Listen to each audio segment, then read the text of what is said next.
Думата йога от санскрит означава единение, свързване и след малко ще си дойдем на значението. Днешните многобройни разклонения и школи имат твърде малко общо с оригиналното учение, в което по никакъв начин не става въпрос за физически упражнения. Терминът йога първо се появява в древноиндийските произведения Ригведа и Катха Упанишад, съставени може би през 5 век преди Христа. Там йога е първоначално определена като указание за медитация върху себе си, чрез която се създава връзка с Божественото в нас. По-нататък в Катха Упанишад има и обяснение какво е йога, а именно неподвижност на ума и възприятията. Йога е сътворяване и разтваряне. Впоследствие в разговорната реч на Индия с думата йога започват да наричат аскетичните практики на някои поклонници. Първият синтезиран труд конкретно по темата са йога сутрите на Патанджали, смятани от мнозина за основа и корен на всички последващи йога учения. Там обяснението за йога не се отклонява от това в Катха Упанишад. Казва се: свещената йога е това – да спреш движенията на ума си. Само така можеш да пребиваваш в същността. В противен случай оставаш само една изменчивост. Сутрите има раздел Пранаяма, посветен на дишането, но там иносказателно се имат предвид основно психологични процеси, а не контрол над дъха. Съвсем скоро ще публикуваме кратко видео и по тази тема. В тези ранни години йога се приема повече като философска школа и повлиява индуизма, будизма и джайнизма. С начина, по който се развива човешкото съзнание във времето и с задълбочаването на неговата индивидуализация, хората започват да търсят конкретни постижения, които да могат да приемат за свое лично притежание.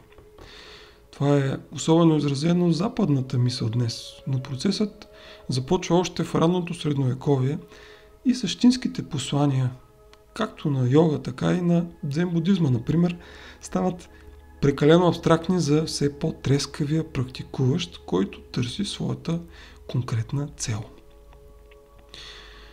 И всъщност самият път на осъществяване се превръща в нещо съвсем различно и можем добре да илюстрираме това с едно обяснение на популярния напоследък термин змийски огън или кундалини.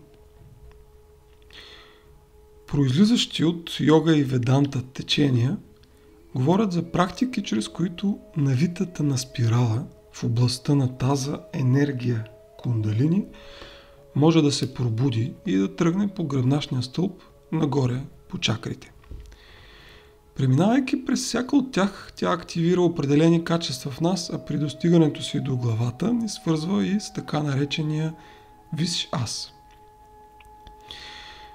Имате предвид, че малко или много всеки един култивационен и егоцентричен път ни поставя в този процес. Само че тази кундалини е основно силата на нашето кармично минало. Да, ние можем да се свържем с него и съзнателно, но придобитите от това познания в действителност ни правят егоцентрични на едно доста по-високо ниво. И сега само искаме да ви споменем, че всъщност в нас има и една друга кундалини, кундалини на сърцето.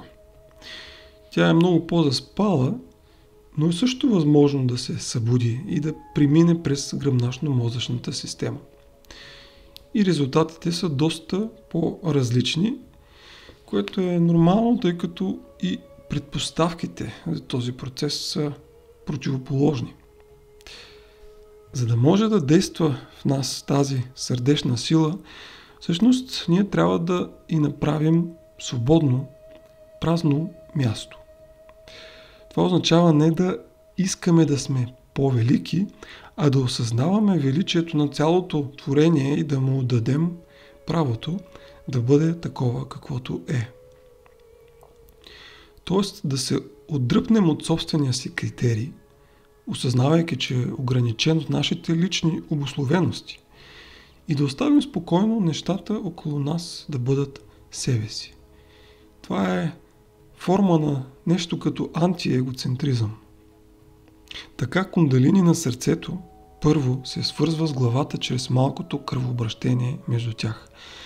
Това, между другото, преведено с християнска символика, съответства на срещата между Исус и Йоан на река Йордан. Тогава човек разбира, че трупането на притежания и качества само го обуславя все повече. И ако е готов за друг път, за път на пречистване и улекотяване, тогава кундалини, тази сърдечна кундалини, тръгва от главата надолу, слиза постепенно до таза и там прекратява влиянието на тазовия змийски огън, с което ни освобождава от пленилата ни сила на миналото. После продължава обратно нагоре и пристигането до главата коронова един процес, за който реално няма думи.